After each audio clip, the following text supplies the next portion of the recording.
Hi there, welcome to my channel.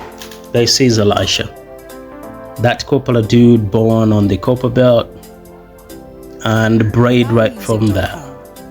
This is 2012 and I just got posted to Western Province, formerly known as Barossa land.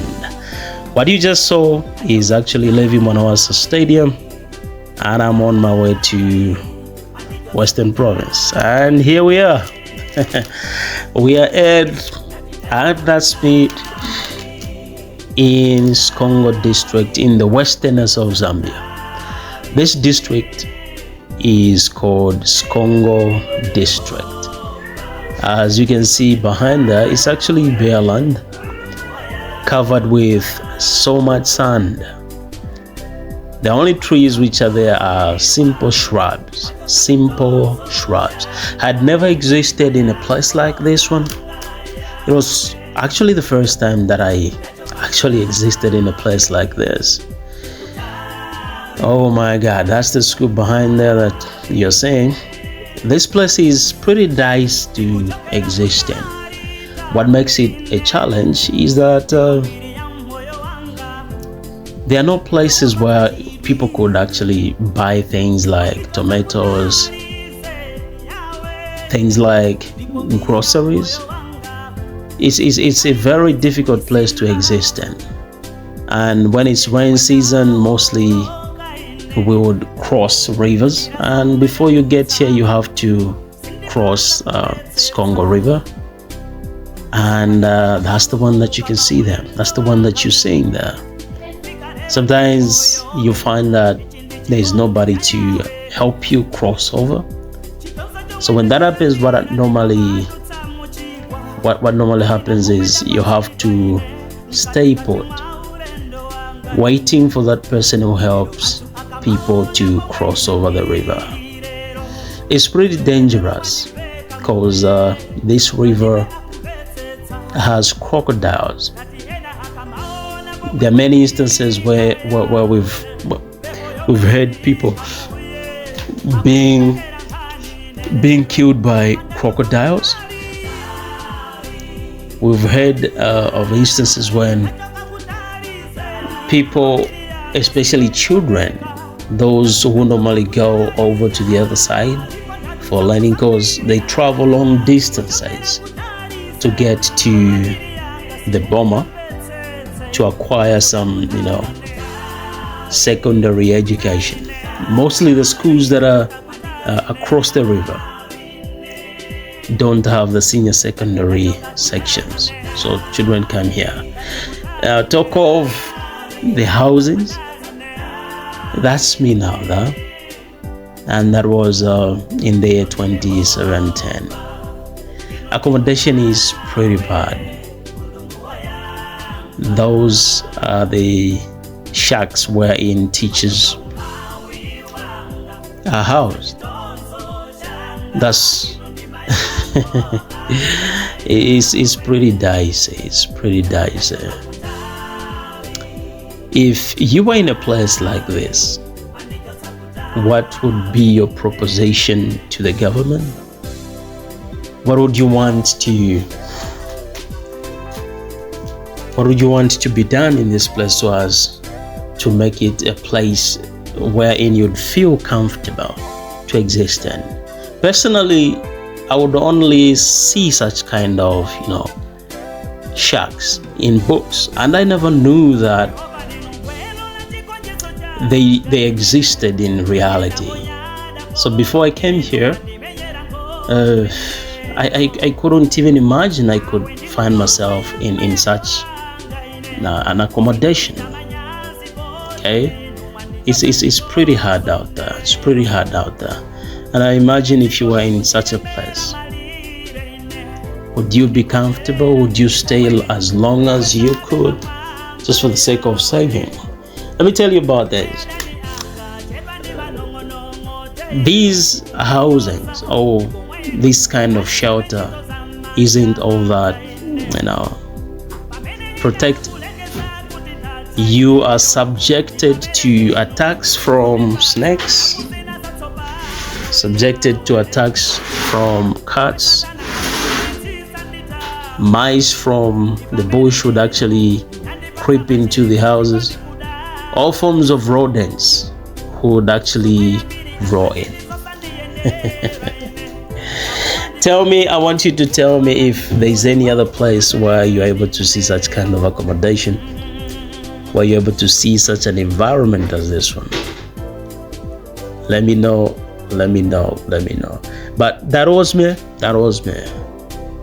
I appreciated the moment I existed in this place, because I never had such an experience of being accommodated in such kind of an accommodation.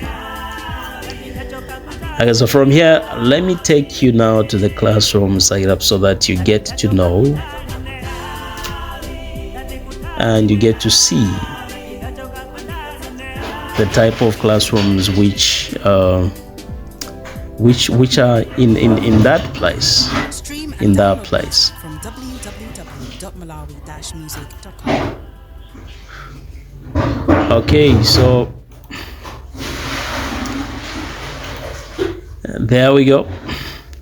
So what you're seeing here is the learners, and that's the classroom setup.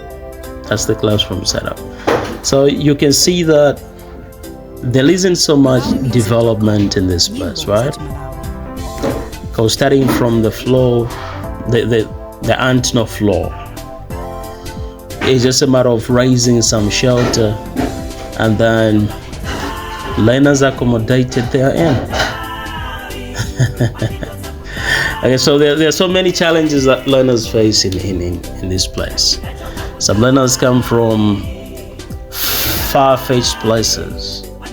They cover long distances for them to get to school. And when it's rain season, things are pretty bad, because most of the areas are flooded and they're full of rainwater. So for children to get to school, they have to wade through water. Sometimes the water levels happen to be as high as the shoulder blade. So you find that some villages that are very far are cut off. Small children, especially those in grade 1,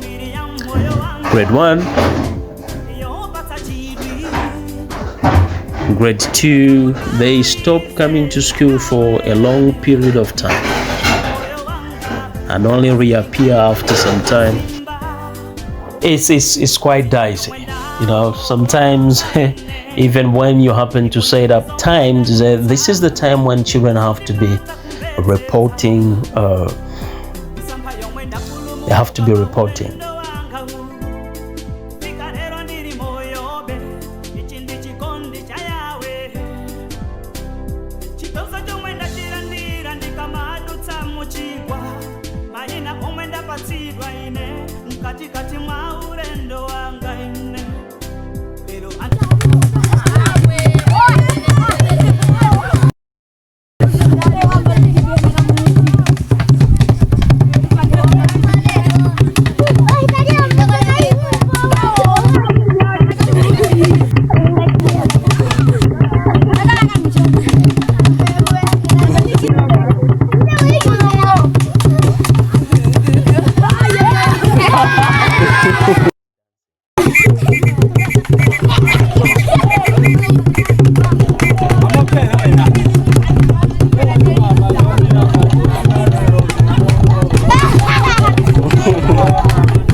My existence in this place actually taught me a lot. I learned a lot from the children, the people surrounding the school, and from the environment as well. So if you like the video, please don't forget to hit the like button. Don't forget to subscribe, and don't forget to turn on the notification bell so that when I wrote a video next time, you happen to be updated. Thank you so much.